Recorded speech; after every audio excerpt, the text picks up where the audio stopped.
Poursuivons notre chapitre sur le périmètre et les aires. Cette fois-ci, nous allons parler des aires. Définition de l'aire, et ensuite nous étudierons quelques figures bien utiles. L'aire d'une figure est la mesure de sa surface. L'aire, c'est la mesure, la surface, c'est le dessin. Ici, vous avez un dessin bleu. L'aire sera la façon dont on mesure cette zone rouge. La surface sera le mur, l'aire sera la quantité de peinture ou de papier encollé. Pour mesurer, on a besoin d'une unité. Ici, une unité d'aire. La forme bleue va être mesurée.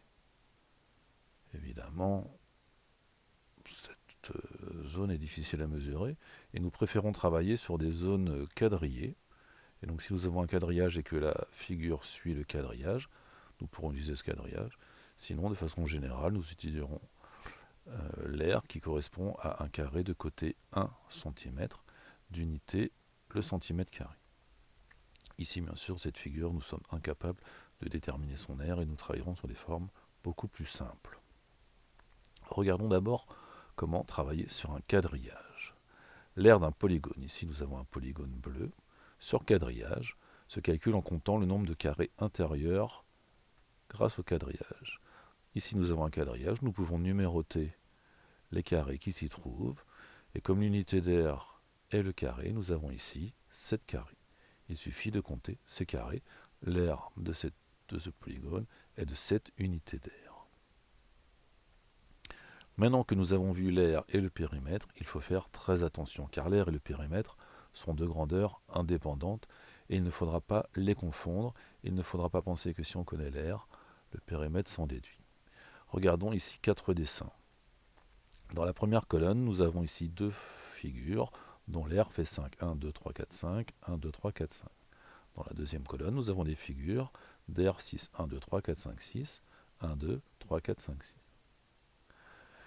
Si on regarde maintenant les lignes, nous avons ici une figure dont le périmètre fait 10. 1, 2, 3, 4, 5, 6, 7, 8, 9, 10. La même chose pour cette figure. La deuxième ligne, nous avons une forme dont le périmètre fait 12. Nous avons une autre forme dont le périmètre fait 12. Nous constatons ici que dans la première colonne, nous avons toujours la même aire. Dans la deuxième colonne, nous avons toujours la même aire, mais des aires différentes. Et pourtant, le périmètre peut être, pour ces deux figures d'aires différentes, le même. Et pour ces deux figures d'aires différentes, nous pouvons avoir le même périmètre.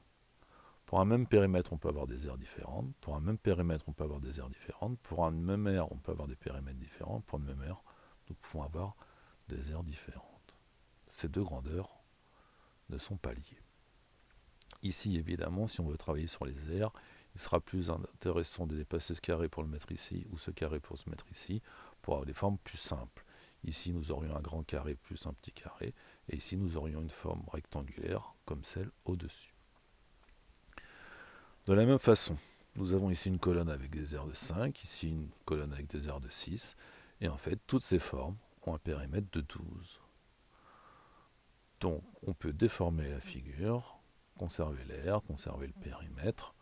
C'est une propriété qu'on pourra utiliser quand on va découper les formes, mais l'aire, le périmètre ne sont pas liés. Il faudra faire très attention de ne pas les mélanger.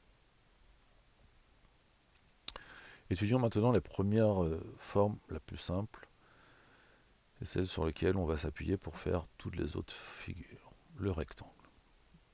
Nous sommes sur un quadrillage, c'est donc très simple. Il suffit ici de compter combien il y a de carreaux, mais on peut le faire de façon intelligente, à savoir qu'ici nous avons décomposé ce rectangle en 2 bandes. 2 bandes, première, deuxième bande, et chaque bande fait 3 de large.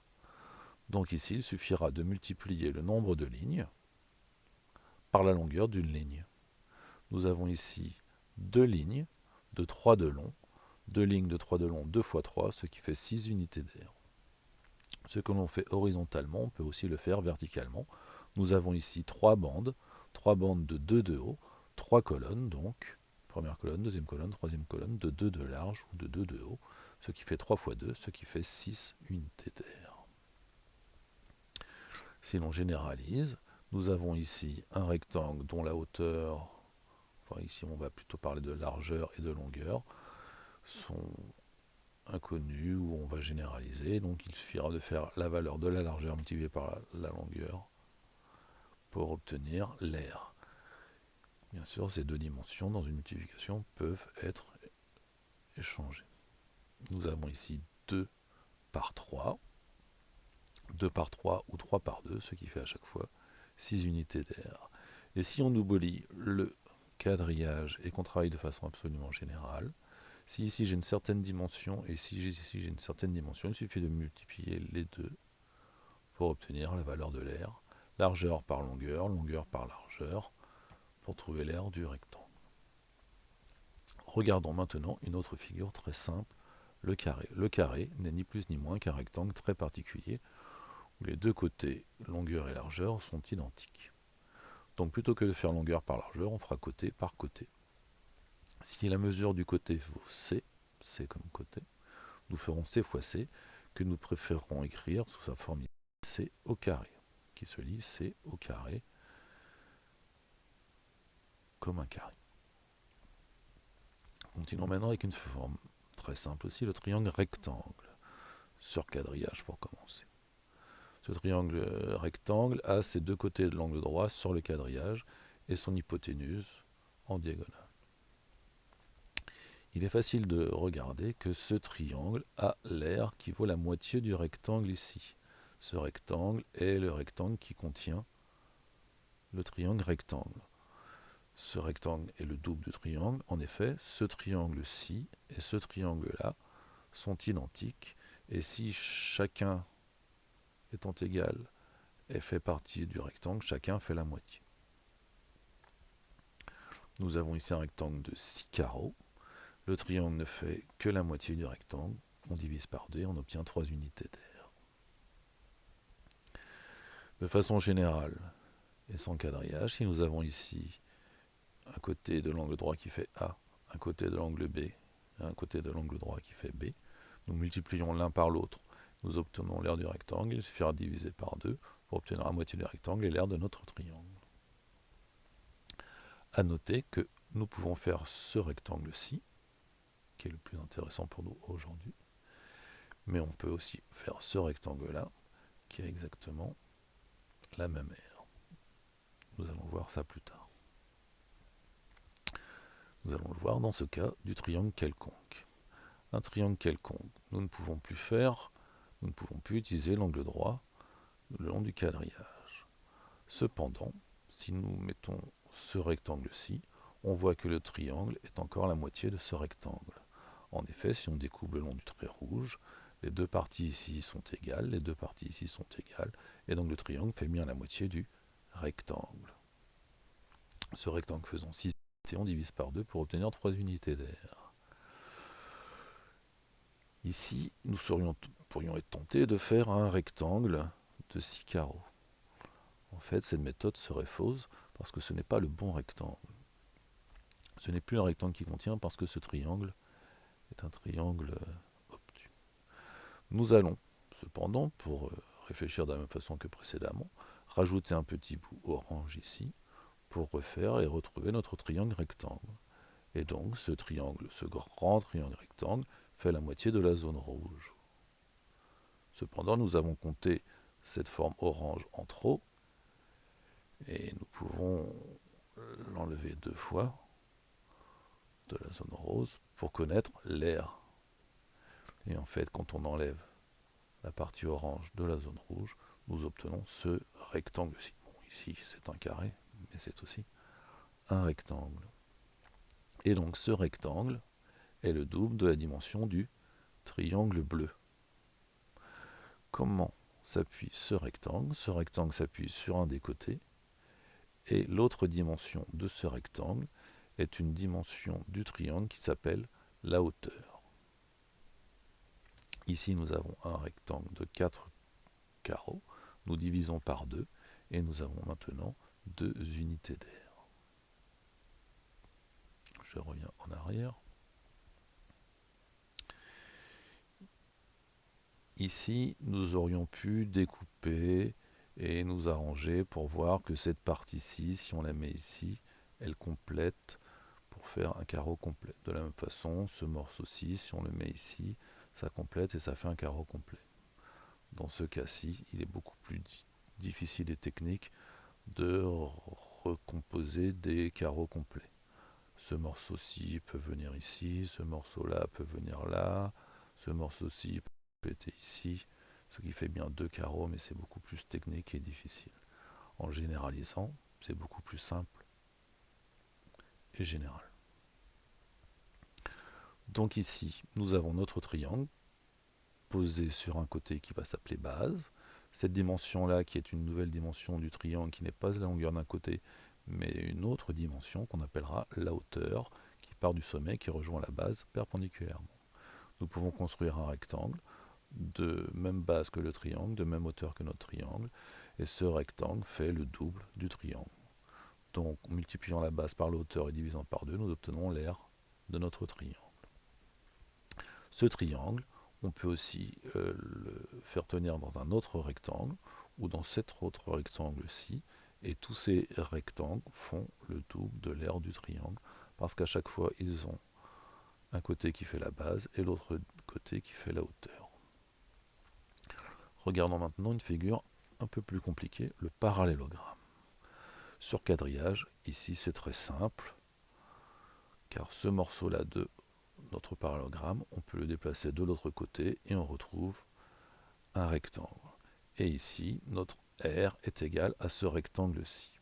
Nous avons déformé, découpé et recomposé notre parallélogramme pour obtenir une forme plus simple, qui est ici un rectangle. Un rectangle de 4 unités. Nous pourrions être tentés de refaire la même chose ici, simplement il est beaucoup plus penché et le découpage est beaucoup plus subtil. Si nous regardons l'aire de notre parallélogramme par rapport à l'aire rose ici, nous voyons que nous avons compté la zone orange ici en trop. Si nous les collons côte à côte et que nous enlevons cette zone, il nous reste la zone grise ici. L'aire du parallélogramme bleu est égale à l'aire du rectangle ici. Et par analogie à ce qu'on a vu dans le triangle quelconque, ce rectangle gris a la même dimension que la base de notre parallélogramme et la même dimension que la hauteur de notre parallélogramme. De façon générale, le parallélogramme a pour R un rectangle de même base que le parallélogramme et de même hauteur que le parallélogramme. Et ce que l'on fait sur un côté, on peut aussi le faire sur l'autre côté. Il suffirait de repositionner notre parallélogramme, non pas sur le petit côté, mais avec le grand côté à l'horizontale, et nous retrouverions une hauteur telle que nous la comprenons. Donc si l'on reprend les formules d'R, pour le triangle, pour imaginer un rectangle, nous faisons la base par la hauteur, mais comme nous n'en voulons que la moitié pour le triangle, nous divisons par 2. Pour le parallélogramme, c'est aussi base par hauteur, mais là, il n'y a pas besoin de diviser par 2. De façon générale, tous les triangles seront base par hauteur divisé par 2. Et le parallélogramme, c'est aussi un carré, un rectangle, et nous pouvons faire la même chose. Il nous reste maintenant une figure très différente de nos polygones, à savoir le disque. Le disque, sa formule pour l'air, c'est pi fois le rayon fois le rayon. Nous retrouvons ici les lettres qu'on a pu rencontrer déjà dans le périmètre. Pi, un coefficient qui vaut 3,14 et qui exprime que nous sommes dans une forme circulaire et qui dépend du rayon et du rayon. Le rayon est centimètre, le rayon en centimètres, des centimètres fois des centimètres font des centimètres carrés, il est normal que l'aire du disque soit en centimètres carrés. Nous rappelons que le nombre pi n'a pas d'unité. De façon historique, on a pu étudier l'aire du disque en la mettant entre deux polygones réguliers.